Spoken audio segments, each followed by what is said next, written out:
Mr. Poitier, I'd like you to talk about A Raisin in the Sun.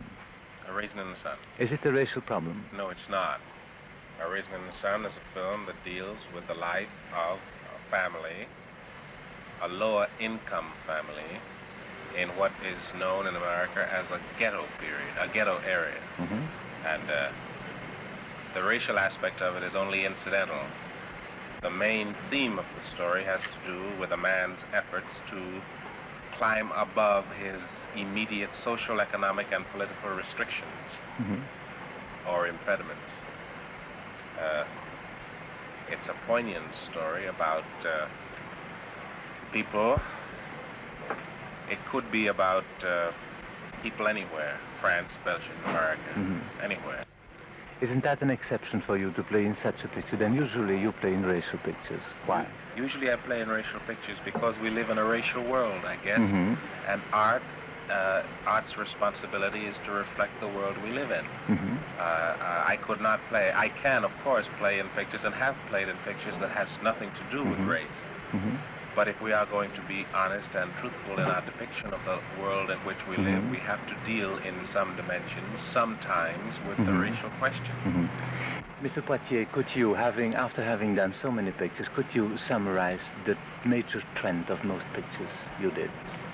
Well, I think the Defiant ones would summarize it best.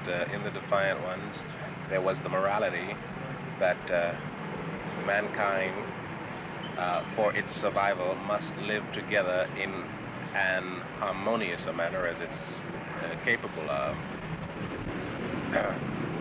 And I think that that holds a truism for us in the world today, particularly in relation to the struggles between East and West, that we either live together or we perish together. That's the idea of the theme.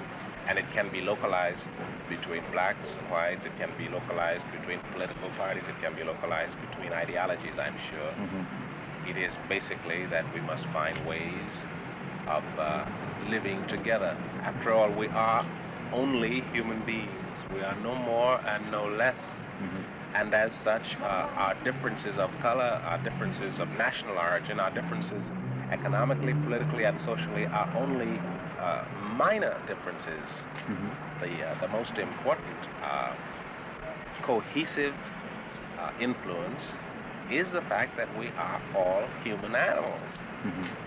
What can one wish to you? Excuse me? What can one wish to you for your immediate future? For my immediate future? What I would wish to see in my immediate future? I would wish to see a world at peace.